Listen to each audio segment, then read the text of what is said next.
ఈరోజు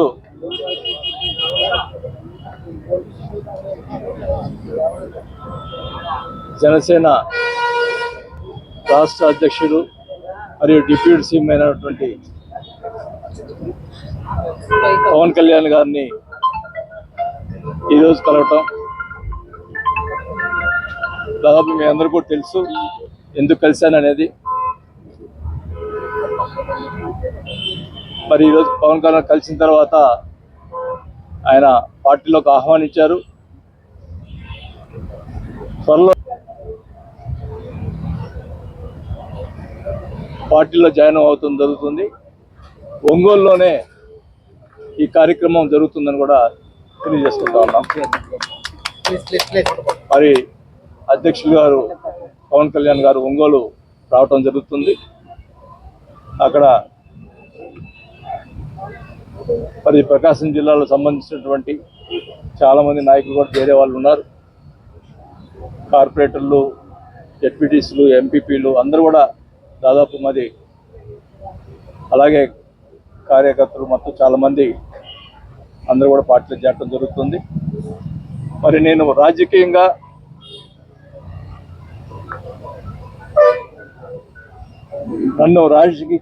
రాజశేఖర రెడ్డి గారు రాజకీయంగా తీసుకొచ్చి నన్ను ఎమ్మెల్యేగా మంత్రిగా చేసిన వ్యక్తి రాజశేఖర రెడ్డి గారు.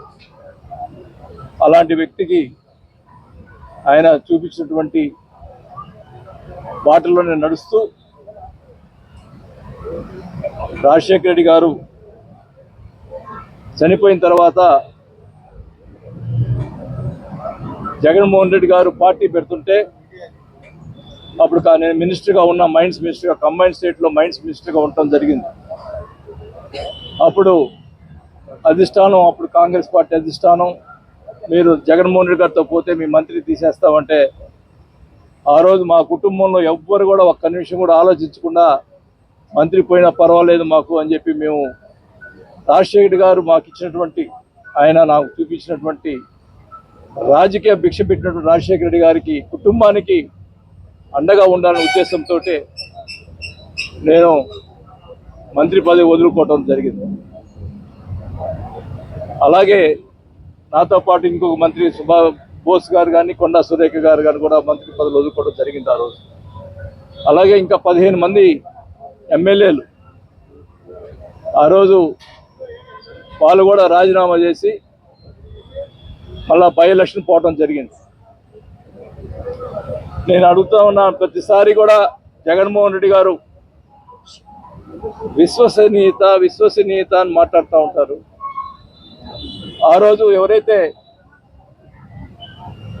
17 మంది ఎమ్మెల్యేలు, మంత్రులు కానీ ఎమ్మెల్యేలు కానీ మేము ఆయన కోసం రాజకీయంగా ఆయన ఎదగాలన్న ఉద్దేశంతో ఆయన కోసం మేము రాజీనామా చేసి మళ్ళీ బై ఎలక్షన్ పోయి అదే సీట్లో ప్రతిపక్షంలోనే కూర్చునే పరిస్థితిలో ఉన్నా తెలిసి కూడా మేము రాజీనామా చేసి బై ఎలక్షన్ పోయి మా డబ్బులు ఖర్చు పెట్టుకొని మేము ఎమ్మెల్యేలు అయ్యి మళ్ళా చేస్తే ఆ రోజు జగన్ గారు అన్న మాటలు ఏమిటంటే 17 మందిని కూర్చోబెట్టుకొని మీరు జీవితాంతం మా గుండెల్లో ఉంటారు, ఎప్పుడు కూడా నేను ముఖ్యమంత్రి అయితే ఈ 17 మంది మంత్రులుగా ఉంటారు, మిగతా వాళ్ళ తర్వాత అని చెప్పి మాట్లాడిన వ్యక్తి జగన్మోహన్ రెడ్డి గారు. సరే, ఆయన ఎలక్షన్లు అయిపోయినాయి, మళ్ళా తర్వాత ఎలక్షన్లు వచ్చినాయి, అన్నీ చేసాం. మరి నేను అడుగుతా ఉన్న విశ్వసనీయత అంటున్నారు కదా జగన్మోహన్ రెడ్డి గారిని, మంత్రివర్గంలో ఎవరైతే త్యాగం చేసినటువంటి, నేనేదో త్యాగం చేశానని చెప్పుకోవట్లా, మిగతా 15 మంది కూడా ఉన్నారు పాపం.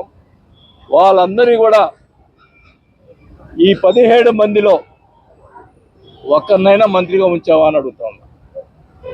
కనీసం 4-5 ఇవ్వాలి కదా, కనీసం ఒక్కరు కూడా మంత్రివర్గంలో లేకపోవటం నిజంగా ఆయన మనస్తత్వం ఒక్కసారి మీ అందరూ కూడా గమనించాలని కూడా తెలియజేసుకుంటాం.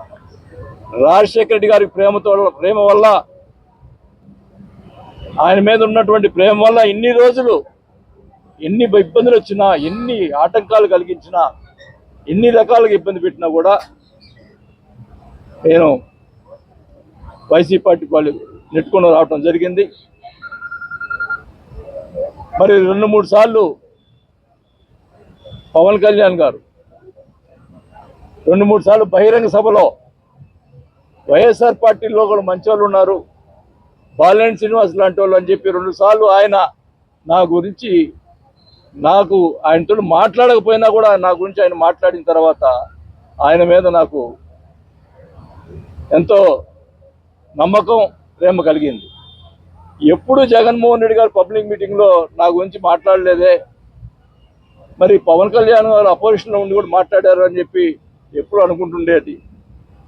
మరి దురదృష్టం, మొన్న ఎలక్షన్స్ ముందులో రావటం, కొంత గ్యాప్ రావటం, అది కమ్యూనికేషన్ గ్యాప్ వల్ల నేను రాలేకపోయా. ఏమైనా కానీ పవర్ అనేది ఈరోజు బాహటంగా ఒకటే చెప్తా ఉన్నాం. పవన్ కళ్యాణ్ గారు ఒకటే చెప్పాను, పవర్ ముఖ్యం కాదు, పదవులు ముఖ్యం కాదు, మాకు గౌరవం ఇవ్వాలా, అంతే కానీ వేరే ఉద్దేశం మాకేం లేదు అని స్వచ్ఛందంగా ఏమి డిమాండ్స్ లేకుండా నేను పార్టీలో చేస్తానని చెప్పి ఈరోజు పవన్ కళ్యాణ్ గారికి చెప్పానని కూడా తెలియజేసుకుంటా ఉన్నాం. మరి కొంతమంది రకరకాలుగా మాట్లాడుతూ ఉన్నారు, కొన్ని యూట్యూబ్లో ఏదేదో మాట్లాడుతూ ఉన్నారు.